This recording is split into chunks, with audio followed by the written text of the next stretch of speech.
you watch the video, we want to let you know a few things. A couple things. Number one, we are not professionals. We're not, so don't judge us. We don't do this for a living. We don't go to school for this. No, we don't. are just 14 siblings / cousins who are trying to learn and grow and give you guys the same information that we are getting on these interviews. Yes. We're not just interviewing for you guys. We're interviewing for us. So we might say things that don't make sense and be like, you're a little wrong about that one, Billy. But we're learning. Yes, we are. And we want you guys to learn with us. Second, the brands that we are representing are not sponsoring us. We are doing this so that those brands can see us and will sponsor us. We're putting ourselves out there, okay? These are brands that we believe in, that we support, and that we love. And so we just wanted to be comical, but also get that recognition from those same brands. Yes. And again, shout out to Progress House for sponsoring this whole idea. Love you guys. Business. Yes. And that's it. Hope you enjoyed the video. What's up, everyone, and welcome to the Billionaires Club. I'm Monique. I'm Malachi. I'm Judah. And I'm Zion. And we are the members of the Billionaires Club. As you can see, this is another week of us wearing no merch.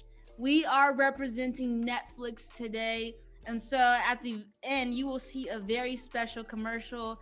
If you enjoyed the Apple commercial, you will like this one. But Judah, take it away.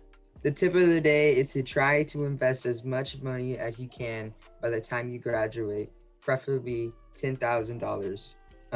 That way, your money will snowball, and eventually, once you get older, you can take the money out, and you could have over $1 million if you invest right. And for the two stocks that Monique and Zion will be debating about is Amazon and Apple. Amazon CEO is Jeff Bezos, and he and 74% of the workers like working there. It was founded in 1994, and the company started off selling books. For Apple, people like working there, and the CEO is, I'm sorry if I'm pronouncing this wrong, Niall O'Connor. Apple has sold over 15 million iPhones in 2020.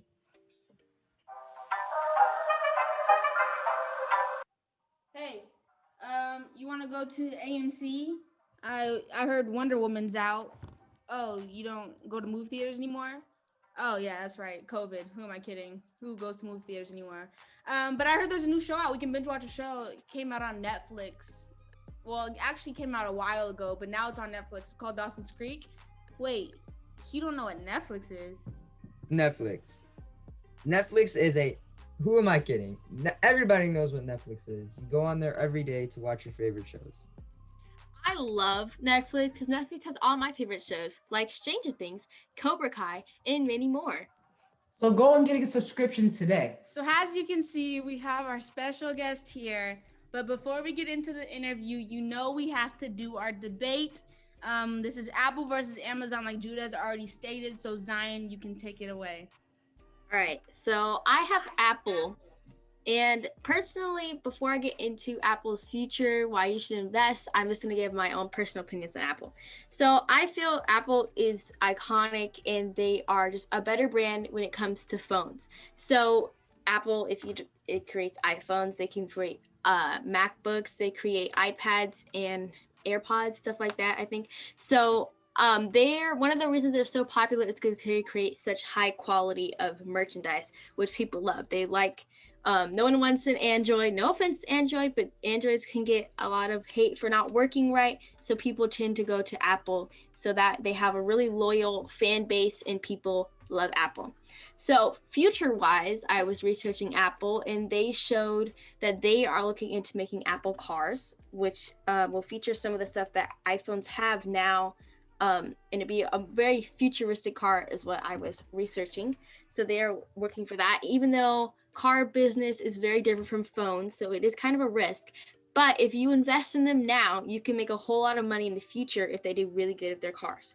So I was looking at the graphs and I was showing that Apple is kind of a company that bounces back. It might go down and then it will go up and it'll go down and go up. And I personally am invested in Apple and I tend to check it maybe like once a few times a month, and it will be up or it'll be down. And then the next day it'll be up, something like that. So I think Apple is a good thing to look out for, even if you don't invest in it now.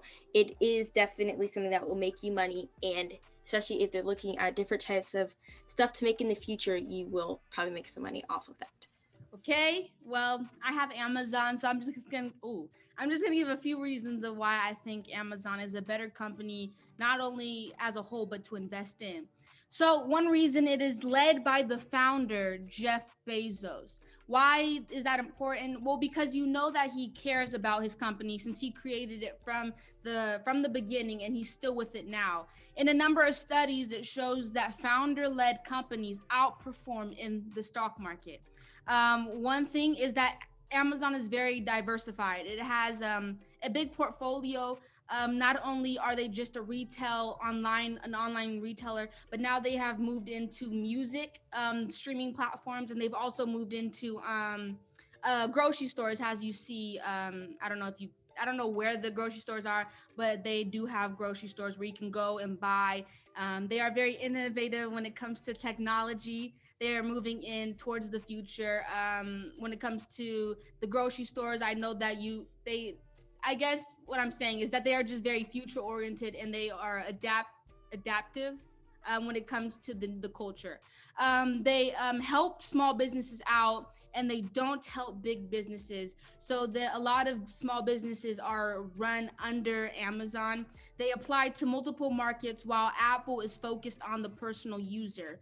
So like I said, they have multiple markets of where they get their income. If one goes down, another will go up. Instead, Apple is focused on just the technology. And if people don't like the technology, then there's no way for Apple to succeed. Amazon has directly benefited from the pandemic. I don't know how well Apple did during the pandemic, but Amazon, it grew 69% that year in 2020, which is a huge growth, in spite the fact that we were in a pandemic.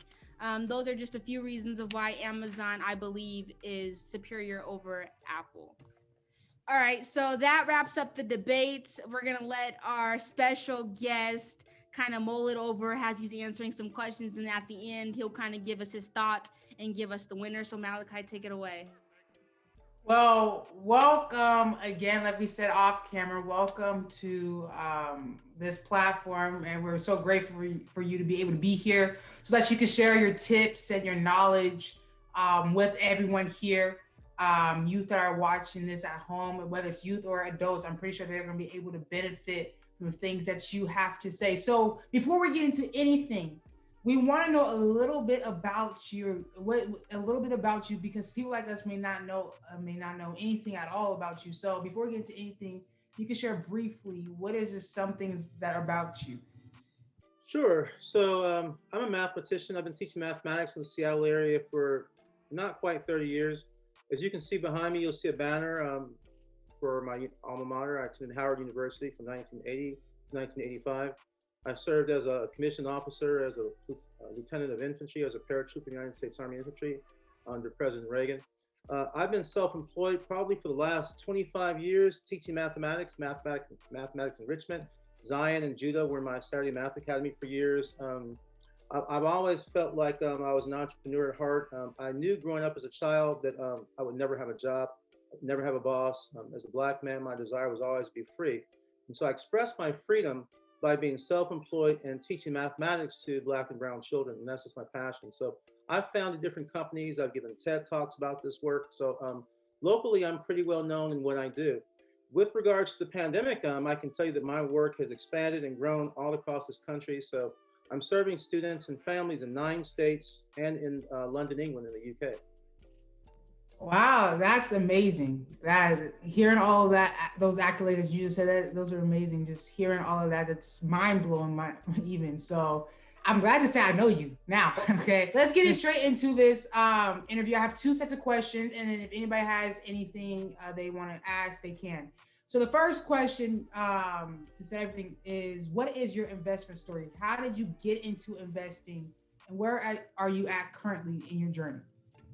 So I've been investing probably, I don't know, since I was a young adult, probably even before I became a husband and father. I have stocks in companies that I don't actively manage myself. I have a portfolio that's actually managed for me, which basically I do that because I'm not looking at my stocks every day. So I'm invested in corporate bonds, municipal bonds, high growth blue chip companies such as Amazon and Apple. And then also too, I'm investing in my house, right? Sometimes we think about stocks or equities or stocks that we buy and sell, but the greatest investment, like a lot of folks in my generation perhaps have, is their home. And so this is an investment that I've watched grow over time. As an example, my house, my wife and I, we bought this house, almost 23 years ago next month. And when we bought it, we paid $175,000 for the house. Right now, the house is somewhere between $450,000 and $525,000 in value. And so we're continually upgrading and adding and pouring back into that too. Wow, that's amazing. Once again, pouring back into your house. I love that. Pouring back into the things that you benefited from. I love that. Another question that I have for you. I know I said 2 sets of questions, but something else just came to my mind. So when it came to investing, have you ever had any struggles when it came to have you ever found any challenges with the journey of investing? I would say my biggest challenge is to really understand what I'm getting into, kicking the tires, and really becoming really aware just in fact what I'm getting myself into. I have made mistakes financially. I mean, you can't get to be my age without having done that. I think unfortunately, or maybe even fortunately, because you learn as you go. So for me, I try to make sure that I understand what I'm getting into first, because I have made decisions that cost me money that I have recovered from.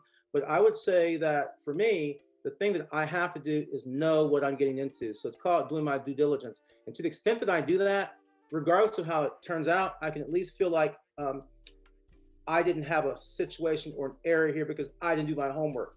Doing my due diligence, I think, is the most important thing that I can ever do. Wow, another amazing story that you just shared. I really do appreciate it, you sharing your story, because it's so beneficial for us hearing this and hearing the challenges that you go through, and it's just overall amazing. So thank you. My last question that I have, and does anybody have anything before I ask the last question? No. All right. So the last question that I have is, if you can leave one tip with us, okay? If you can only share one nugget, and I know you have so many, okay? You have a 20-piece nugget of nuggets, okay? But if you can only share one nugget with us to walk away with, what would you share us with? I would say that you want to start having a financial plan and some long-term goals for your lives right now. And to get there, you should think of a quadrant that looks like this, just like this. And so I call it the spend, save, give, and invest quadrant. And so what if every month you did something with the money that you earned or you gained or that you acquired? Too many African American families or folks who struggle in this life, 100% of what they get every month, 100% of it is always spent. None is saved, none is given, and none is invested. And to inspire you to think that way, I'm going to give you the name of a Black woman that you must go find out about. You must go find out about this woman and why I'm speaking so highly of her. Her name is Osceola McCarty, right? There's YouTube videos out there about her, but she died leaving a great legacy to African American children, and she created a scholarship fund. I'm not going to say a whole lot more about her. Find out about her and celebrate her life. But really early on, if you just had a purpose for all the money that you ever got, what percent? And it's really not cool to just do something in one of these quadrants and nothing in the other. You have to do something in each one of these. So if you consistently apply these principles right now, you'll be better off. Also, there's a book that I want you to read, and it's called The Richest Man in Babylon. I don't know if you've heard of this book before. Tell me if you have. The Richest Man in Babylon. Get a copy of this book and read it. If you forget everything else that I've said to you this day, if you read this book, The Richest Man in Babylon, and you apply these principles, by the time you're half my age, you'll be financially secure. Thank you. Yes, we're gonna get on that. I have to write that down, and I'm glad this is recording so I can remember to get into that information, because at the end of the day, starting now and early will help you, you know, in your later years, and having all this information and these principles is so necessary. So yes, I really do appreciate that. We thank you for coming on. I'm gonna hand this back over to Monique so we can see what's going down with this debate, because we all want to know, did Amazon or Apple win? So yeah, Monique. Yes, so like Malachi said, thank you for joining. We appreciate everything that you said, but before you leave, we have to know an answer. So just kind of go, give us your thoughts, be gentle with us, please, and yeah, just pick a winner yeah. Sure. So Zion was in favor of Apple, and Monique was speaking really favorably about Amazon. And so I had a bias towards Apple. I mean, this is an iPhone. I mean, I'm speaking to you on a Mac. I have an iPad here. I mean, I'm severely hooked on Apple products. But as I listened to what you were saying, Monique, it made me reflect on what Zion was saying. And Zion was speaking about Apple as a company that is innovative, but then you spoke about their innovations in a very narrow window. So you framed their innovations by saying that they're just in the individual product and services market, just things that they make that are geared to individuals. And so that made me think that there were some more limitations. And I'm always thinking about what's the potential growth for a company. And when you told me that there's growth for Apple during the pandemic of 69, I think you said it was 69% growth last year during the pandemic, it showed me that their business model works in good times, because I know that their business was growing before the pandemic. I buy from Amazon several times a month for years. Okay, so if their business is good during the pandemic, and it was good before the pandemic, and it's even growing more during the pandemic, I feel like they might be what I'll call a bellwether company, meaning during good times, they're great. And in bad times, they're even greater. I'm like, wow, they're kind of inverting the pyramid. That's really, really good. So I know that Apple's prosperous and Apple's a great company, but when you spoke about just the diversity of the products and services that Amazon offers, you said they have a huge portfolio. You said they're in the music, grocery businesses, they're innovative. You spoke about their multi-market approach versus Apple's individual product approach. And then the founder is still in place, and I founded companies. I'm like, okay, yeah, so the focus is still there. Of course, Steve Jobs is long gone. And I'm like, okay, so I don't like Amazon's business practices in some ways about how they treat their employees. I do have some problems with them, but if you're speaking about a company that's growing and really profitable, I would say I would be more persuaded to put my money with Amazon and make some investments in that space and not in Apple. And I am biased because I use Apple. So there you have it. I think Amazon wins today. I would also offer to you all to just do your own research on something called, and I'm sure you've heard of this, price earnings ratios, PE ratios, and trends, and look at other touch points to see which company is trending with a growth curve that is more steeper, and just make some comparisons like that. They're both great companies, but the multi-market approach versus the individualistic approach, still being with the founder, huge portfolio, really innovative, that is in really, really different market spaces. And a lot of people who can't afford to buy an Apple phone might be in some ways touching Amazon products, because food is more likely to be something most people can afford. So that whole growth thing really sold it for me. Well, thank you. You just changed the scores. Now I am up 3-2. I've taken the lead. And so I just want to thank you. Thank you for being a part of another win for Monique. So we thank you for being here. We thank you for taking the time out of your schedule to come and to chat with us and to not only give us information, but for all the kids that will be watching this. And we hope to see you again. So we want to give a special shout out to our guest who came here. He answered some questions and he gave us some information, and I hopefully that he provided y'all with some information as well. We also realized that I am on top. I am 3-2 against Zion. We will have to see, will it continue? It will continue in the next episode. All right, anyways, but we hope you guys enjoyed. But before we end, Malachi, you have to give us your corny joke. All right, so yeah, these jokes are not even funny at this point. I've gotten to the place in my time and realizing that these jokes are not funny whatsoever, but I'm gonna say it because I searched stocks jokes online and these other jokes that came up. So there's a crocodile. His name was Billy. Okay, this crocodile, his name was Billy. Super crazy. So super crazy. So his best friend, which was an alligator, her name was Annie with an E. Okay, so crazy. Annie with the E. Y'all gonna catch me where I go with this. So the funny thing about it is, the crocodile was like, "Hey, Annie with an E." That's what he called her, Annie with the E. What's up? You know, what are you watching? She was like, "I'm watching Gilmore Girls. I'm watching Heartland. I'm watching Stranger Things." I was like, "What? For real? That's crazy. That's crazy, right?" And she was like, "So also, Annie with an E, I just started investing, into stocks. Have you?" Right? And she was like, "Yeah, I started investing into stocks." The alligator was like, "Yeah, I'm starting investing into stocks." Then what's his name? I don't know what I said the crocodile's name was, but he was like, "Hey, you know what they should call you?" And she was like, "What?" He was like, "They should call you an investigator."